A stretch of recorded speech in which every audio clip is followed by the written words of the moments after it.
Hey folks, welcome to the Oxford Central. This is a brand new channel just starting out on YouTube. I'm going to be focusing on a lot of vintage and contemporary men's styles. These include shoes, ties, shirts, suits, and anything relating to that nature. My name is Stephen Daniel. I recently started getting into the vintage men's scene and men's fashion as a whole only a couple years ago. And I decided to make a channel in order to share my experiences with those who are also on the same journey as I am.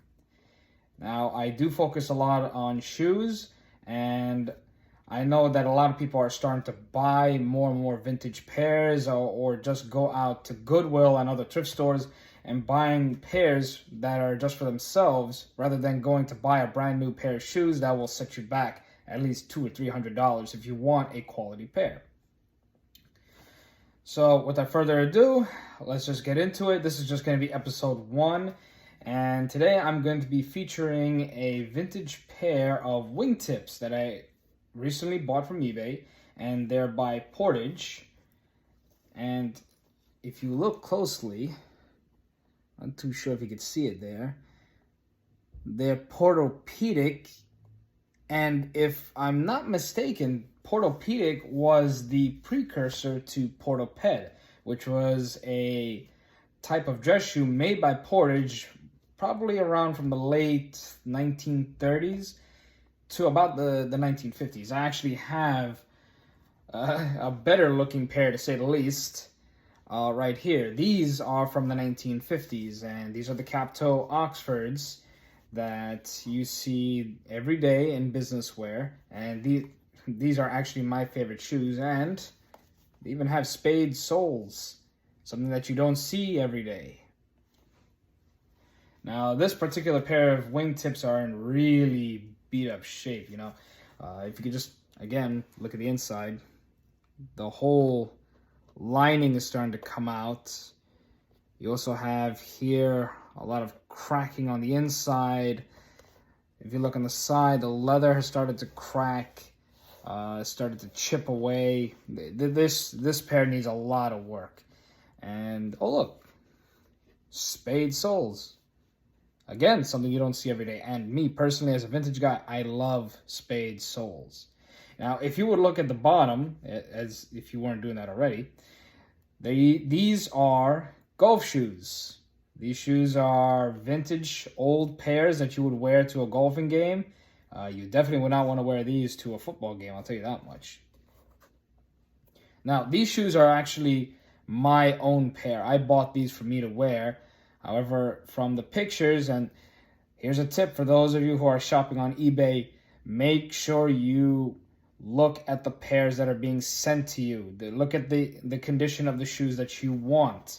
You know, even though the pictures don't do them justice, you're still going to be able to figure out how much work do you need to put in to those pairs that you bought on eBay. You know, some of them, they'll have gouges right here in the front. They'll have cuts. They'll have dings like right here.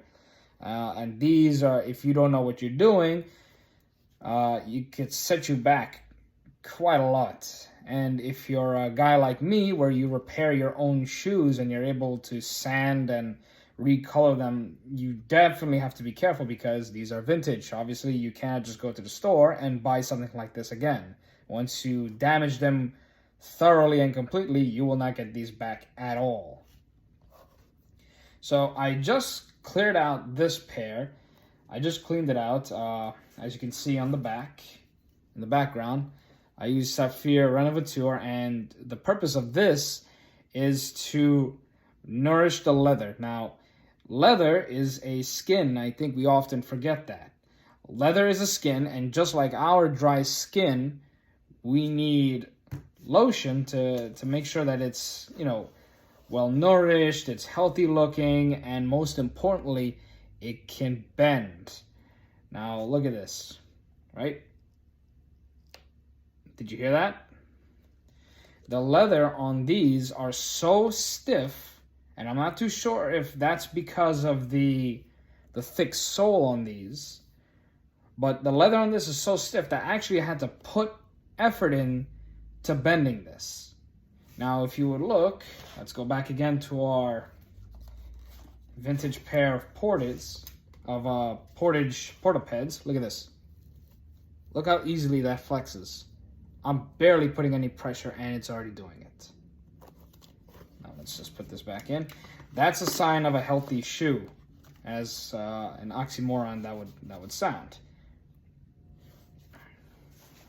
Now, because these are so out of shape, these are going to need a lot of work. And I've been going on YouTube and reading a lot on how to make sure I do this correctly. Now, I have done sanding jobs in the past. However, I have not done it on the body or the vamp of the shoe. The vamp is right here, the upper portion of the shoe that would go over your upper arches. I've only done them on the fronts. And the fronts actually look pretty good. Here, let me grab the other pair. Yeah, the fronts actually look pretty good. It's not so much the front. It's actually this pair over here. I think this is the right hand. Yep, this is the right hand. It doesn't need that much work. You can see there's a pretty nasty tear there. I'm gonna have to fix that one because that could compromise the whole longevity of the shoe. This pair is actually, in all things considered, pretty decent condition. However, on this one, it's a completely different story. You can see here the whole leather has started to crack on the vamp. So this pair is doing for a major overhaul, and I'm going to be featuring this pair later on in the month after I'm finished. At the time of this recording, I am currently just switching jobs and gotta focus down on that one, and then once everything is said and done, I can refocus my energy right back on my passions. Now, what I'm hoping to do is to try to keep the color correctly. As you can see, they're a beautiful medium brown. I love the brown shoes. They're the most versatile, and you can get so many different colors out of just 3 pairs. You know, you got your mahoganies, medium browns, dark browns, you have suedes. It's very versatile, and every man should own a pair of brown shoes. I feel like brown shoes are often overlooked for black shoes, and let me tell you something, gents. Black shoes are overrated. They're necessary because you need them for formal events, but they are overrated. You don't need 10 pairs of black. You just need max 2. For the brown pairs, and especially if you're a shoe enthusiast like me, you're going to get addicted very quickly, and you're going to want it more. Now, this channel is also going to be going towards reviewing a lot of vintage pairs, and you guys are going to be able to see some of the vintage pairs I've managed to collect, and even some of them will be featured on my eBay page for sale, so stay tuned for that one. And, well, better get started on this thing, otherwise it's going to continue to fall apart as I'm holding it. So, for now, just stay tuned, guys. Click that subscribe button, hit that like button, and stay tuned. Let's see what we can do about this pair and go about saving it. All right, guys. See you on the next one.